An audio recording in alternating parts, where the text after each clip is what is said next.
Michelle Howland. Welcome to Red, White and Blue. Tonight we will chat with Democratic challenger for Texas House District 134, and later in the programme we will discuss the state of the Republican Party. First, to get us started, on November 8th, voters will take to the polls to decide who will be their next representative. Representative Sarah Davis has held Texas Legislative District 134 in what has become a predominantly Republican area of Houston for the past 4 years. Challenging Representative Davis this election cycle is Democratic candidate Attorney Ben Rose. Will the vote turn in his favour and replace a Republican with a Democrat? Both candidates were invited to be on the programme, but incumbent Sarah Davis declined the invitation to join us this evening. So tonight we are pleased to welcome Democratic candidate for State Representative District 134, Ben Rose. And as always, leading our discussion, our hosts, Gary Polland and David Jones. Thank you, Gary, for being here. You too, David. With a lone Democrat, yes. You know, and please it's a regular occurrence try to be nice. Go ahead.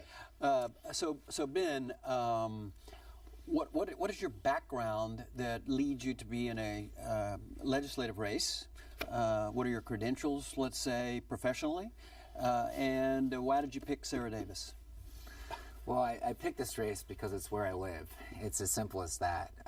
My family's has had ties to House District 134 for over a century, and my wife's family for over a century as well. Our daughter, Selma Baines, is a seventh-generation Houstonian.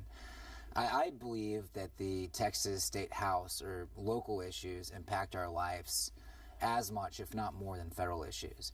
I've also been tied, or I like the idea of the State House because you don't have to go to Washington. You stay in Austin, which is really nice. In terms of why did I run against Sarah Davis, the truth is I didn't choose to run against Sarah Davis. I chose to run for this seat. She just happens to be the current resident in that seat. Oh, so where did you go to school? What's your background? What are you doing for a living? Oh, okay. I'm a plaintiff's attorney. And I need to talk to you after the show. I got my law degree and my MBA from University of Houston. I got my undergraduate from Emory University, and I got my master's of law and environmental law from Tulane University. You've been in school a long time. Okay, let me start talking about. I got your brochure. I live in the neighborhood. Okay, and the first thing that I read in my terms is it says you oppose Robin Hood and believe that property taxes raised locally should stay locally. So my first question, and that sounds really good. How do we replace the lost revenue for the state? Because that's who benefits from that is the state if we go with the Rose plan. So I want to be clear about what I feel about Robin Hood. It's not a straightforward opposition. What it is that I believe the program is a well-designed program, a good concept with bad implementation. So the idea of taking money from property wealthy districts to property poor districts is an idea I support. The implementation of that idea where you're taking money from a district that has 76% impoverished students is not an idea I support. We're talking about HISD. HISD. So I do not support HISD giving money away. I do probably support, I haven't seen the statistics, SBISD, or a district that might be 90%, 95% wealthy students. The issue is not wealthy districts giving away to poor districts. The issue is that HISD, which is a 76% impoverished district, is giving money away to districts that are substantially wealthier than HISD. It's not Robin Hood. It's stealing from the poor and giving to the rich. So everything's wrong. Okay, now the other thing you advocated was for smaller classes. Good idea. So the question on that one is, how do we pay for it? Well, I mean, what I always like to say is there's easy answers and there's hard answers. So I'll start with the easy ones. Some of the easy ones are refining Robin Hood. That's an easy question. Another easy question is, our state government, Greg Abbott and Ken Paxton are leaving billions of dollars, of federal dollars, on the table over their fight about bathrooms. That's nonsensical and it puts ideology above the students. Another easy answer is that our State Board of Education, which is unrelated to your question, but still ties in, teaches their ideology above what's in the best interest of the students. Those are easy answers. The harder answers become, what do we do about increased revenue? Right now, if I'm correct, either Texas is last or third to last, depending upon the metrics that you use on spending per pupil. And the question is, do we want to be last or third to last? Is that acceptable? Is that the type of state we want to be?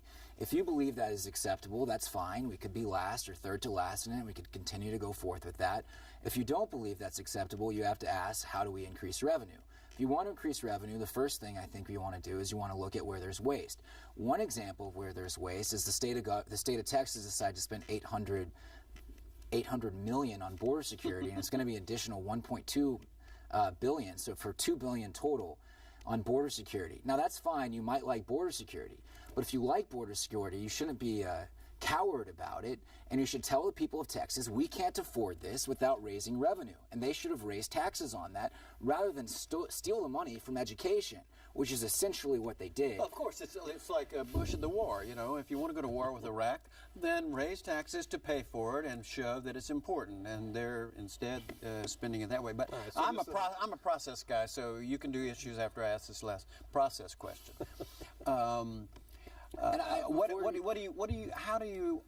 have you organized a campaign? What's the support system for your campaign? Or you get George Soros money? He wants to know how you can win. Volunteers? How are you managing this race? Well, the truth is, I mean, the honest reason why we've had a good election, and we raised, I believe, more money than any challenger in Harris County for a state house seat. I think the second most in the entire state for a Democratic challenger. And we didn't receive that money from PACs or anything like that. All of our money came from individual donations. Now you asked, how do we do that? Well, you know, my family's been here 100 years. My wife's family's been here 150 years. We know a couple people. You know, and some of those people want to fight for a better Texas. I do want to add towards the last thing I was saying that my opponent voted for that border security money, and she took that money from education and gave that money to border security. Now, I'll say this, whether or not you think border security is a good idea, that's fine. It's a bad idea to spend money on border security without raising the revenue. I have the Harris County Pro-Life Voter Guide. A number of candidates have been endorsed by the Pro-Life Voter Guide. Two among them who are not endorsed, and you can tell us how it might affect your race, is Sarah Davis and Devin Anderson. So what is your sense of what's happening in the district whenever this voter's guide hit?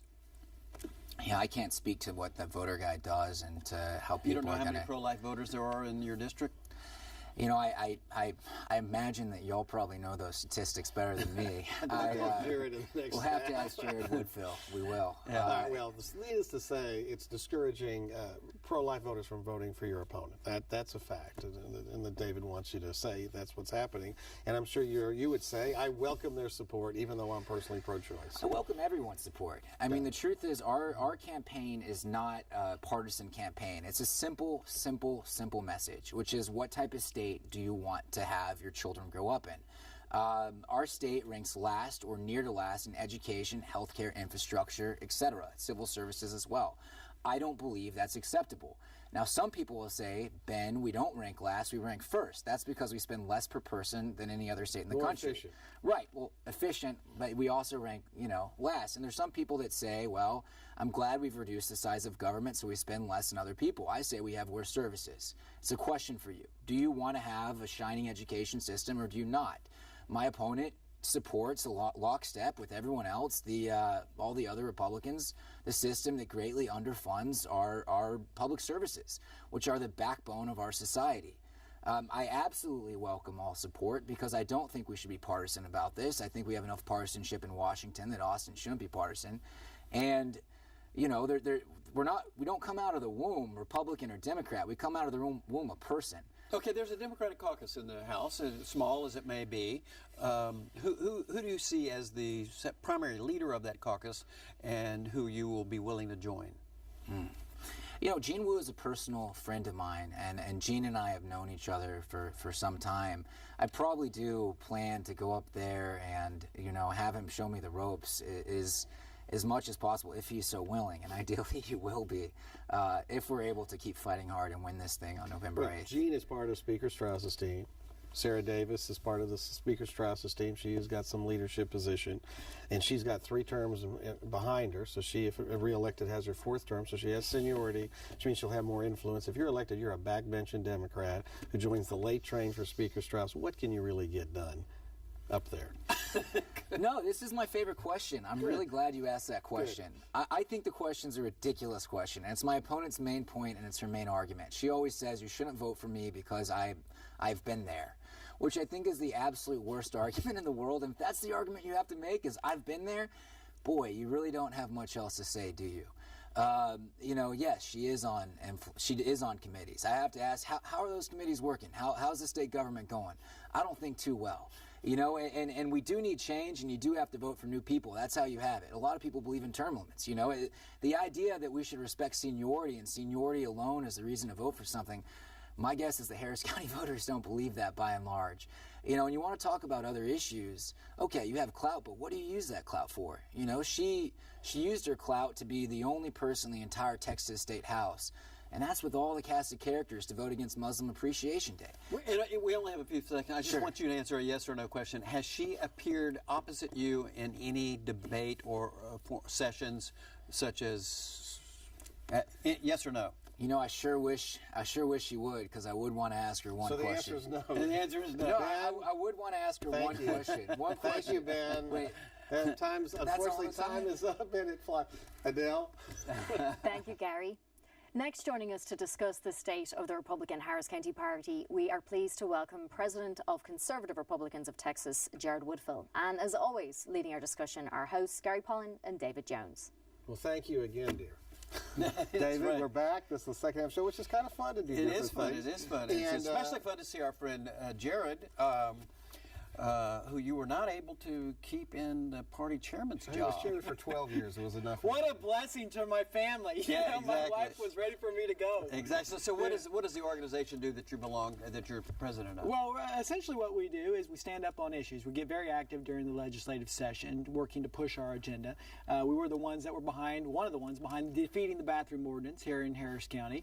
And then we worked to get Republicans elected in November, and we're very engaged in the primary season, Gary too. once told me recently that Stephen Hotze gave $400,000 of his own money on the bathroom ordinance. Were you a part of on the receiving end of that?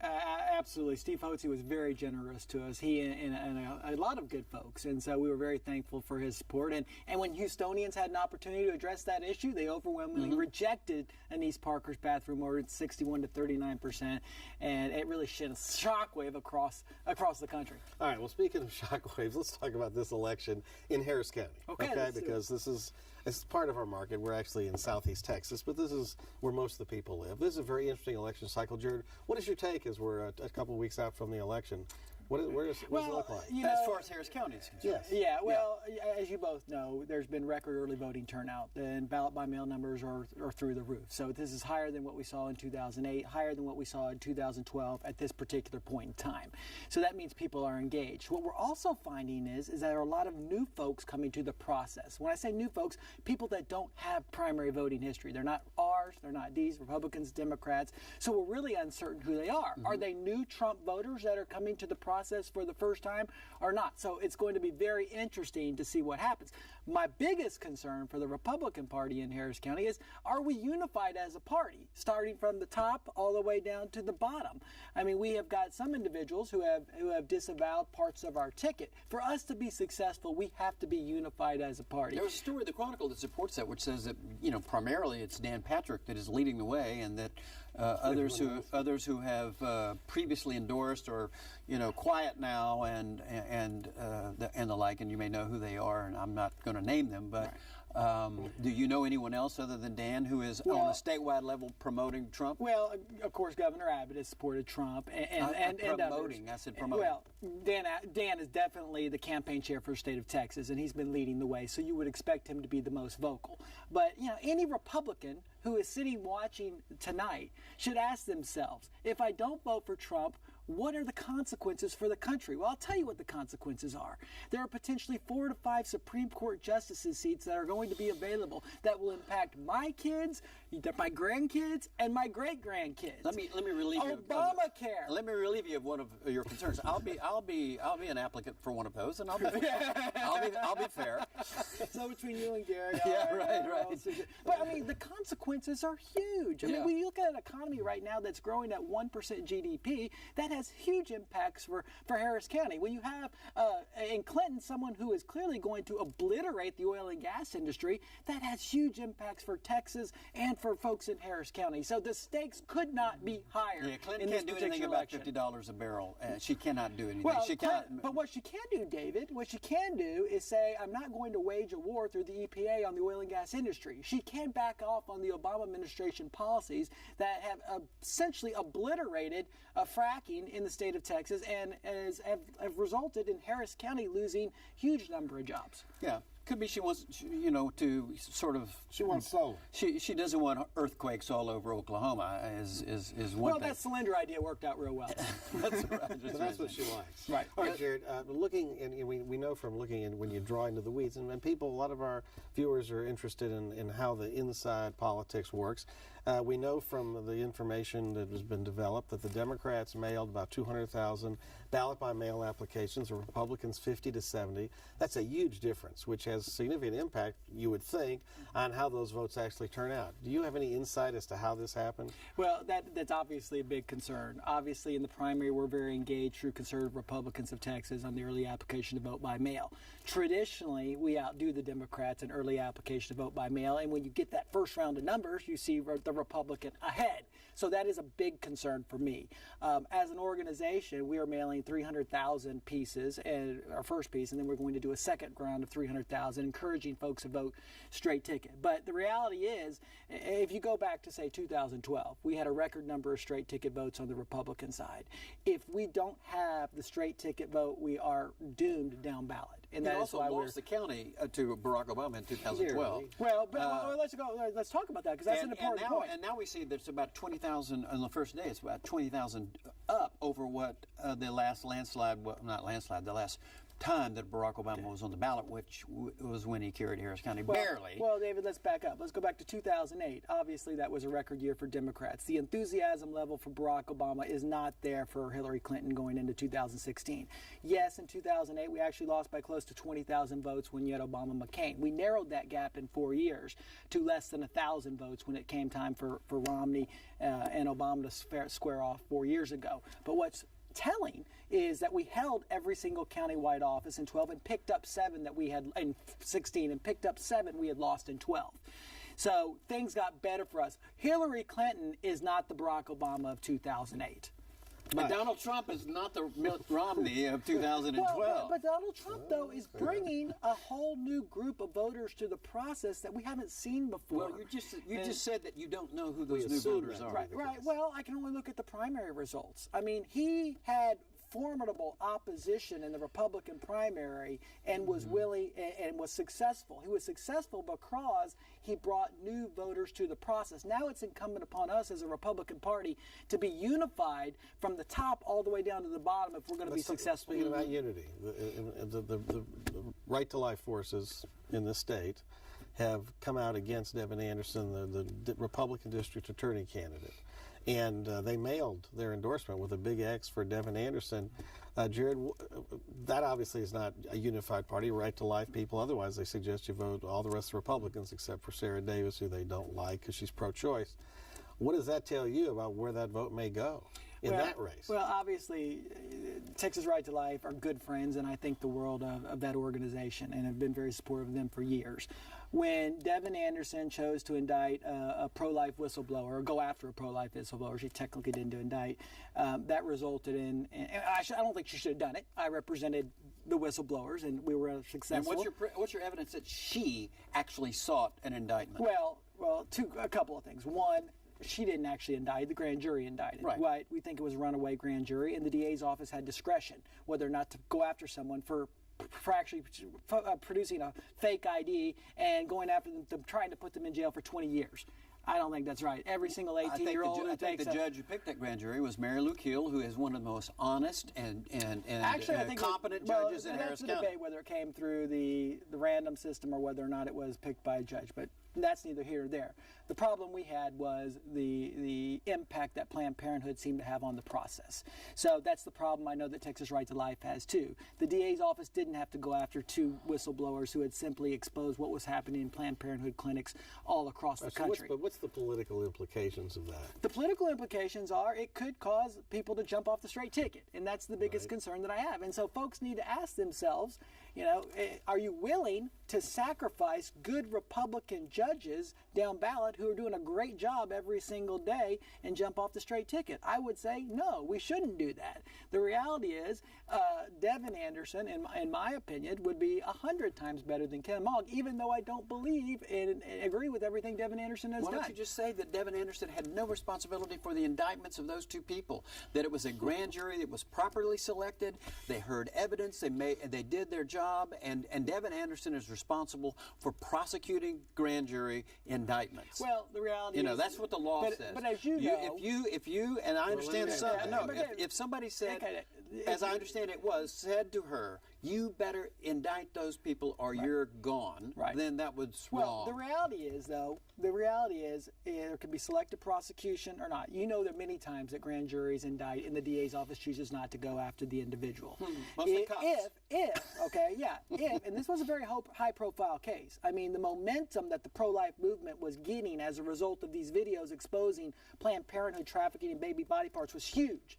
And then when the Harris County DA's office actually indicts these whistleblowers, it was one of the biggest blows to the pro-life movement that we've had in decades. Nationally, in decades. So I completely disagree with the decision to go after these 2 fine individuals, and obviously we were successful in getting them off. But it does have implications. It could potentially have implications for down ballot races when you have my friends at Texas Right to Life, who as I said, think the world of, and others saying jump off the straight ticket. So where can people go if they want to go today, tomorrow? If they want to go to Trump headquarters, where are they going to go, and what are they going to be able to get out of that in terms of signs, bumper stickers, and the like? Where's his operation? Well, the Harris County Republican Party would be the place that you'd want to go, and to one of their field offices. You could go to their website and contact them for information. You could go to our website, www.conservativerepublicansofTexas.com or CRT.com, and we can help you get information too. So in other words, Trump has no independent presence in Harris County as far as you know? I'm not aware of an actual Trump field office in Harris County. I think most people look at Texas and say Texas is a solid red state. And so from a national level, closer than it was last time. Yeah, polling I've seen it has shown that, and I'm hopeful that that's not the case. But I think that for all practical purposes, Trump is fighting the battles in Ohio, in Michigan, even in New Hampshire and Connecticut, they say may be in play right now, too. So in those Rust Belt states of Pennsylvania, too, you'll see the Trump machine has been really geared up and focusing a lot of its attention. And in Florida, a lot of the swing states. And I don't think Texas is looked upon as a swing state. And are you in agreement with Gary? Gary sent out an email, which I haven't read, which I've heard about. You don't read Gary's emails? They're amazing. No. I do everything I can to avoid reading anything that Gary sends out. But he seems to be especially, and I know he's got problems with the present chair. Maybe he's resolved them. I don't know. But tell it like it is. Yeah, tell it like it is. So, or do you know whether or not there are things that they're going to be doing that maybe will improve Gary's estimation of their efforts? Well, the big issue I have, and it's issues that Gary has highlighted, is the message. I think we need to be much more aggressive in our messaging. I think we have a winning story to tell. I think we should be featuring some of the outstanding female judges that we have on the bench here in Harris County. I think that there are stories that need to be told about the justice that's being administered every single day by Harris County Republican judges. So and what elected message officials. is going out? I'm not aware of what is. The only message I'm aware of is the Harris Works campaign, Harris County Works campaign. He did more of an in-depth study on it than I did, but the reality is, that's overpowering. Well, like for instance, you impressed? I'm overpowered. Well, let me give you an example. We mailed to 300,000 people through Conservative Republicans of Texas, and one of the things we featured was the fact that George Soros has spent $1 million trying to impact Harris County. You've got a New York billionaire taking his money and trying to influence a Harris County race. You have to ask yourself why. And I don't think Texans want New Yorkers telling them how to vote. I don't think Texans want New Yorkers interceding in their elections. And you think they want a New Yorker as president? You think they want a New Yorker as president? Yeah, I think one who's conservative and that believes that we should get rid of NAFTA, that believes we should get rid of Obamacare, and will appoint conservative Republican justices to the Supreme Court, is something that Americans Yeah, want. one thing that's important is, as you correctly point out, your organization put out a publication with telling the story of George Soros' involvement in Harris County elections, and the Harris County Republican Party's put out nothing. Silence. Nothing at all. And Harris County works. I mean, that's their slogan. I don't know how. I guess they said it was a good poll-tested Chamber of Commerce message for Harris County, which is great. But no mention of candidates, no mention of outstanding people that are on the ticket. Nothing. And in a year like this, that means you're either buying the Republican brand or you're not. Well, you know this as well as anyone because you did it successfully for 6 years as party chair. You need to have a message. You need to have a message that attracts people. Now, a message that will repel people is also a message that will attract. So you may repel some Democrats, but you need to draw those Republicans and those independents to the polls because the reality is who can get people out. I got 15 seconds. Final question. Who is it more likely to win a sweep in the election, the Republicans or the Democrats in Harris County? You get a one-word answer. Republicans. Okay. Adele works. I think so. Remember, you can catch Red, White and Blue every Friday at 7:30 p.m. here on TV8 and again Saturdays at 6:30 p.m. We also invite you to visit us online and send us your comments. We want to hear what you have to say about the issues that affect Houston. You could submit them at comments at HoustonPublicMedia.org, on Facebook and on Twitter at RWB_8. And don't forget to like us. Thanks so much for watching. Good night.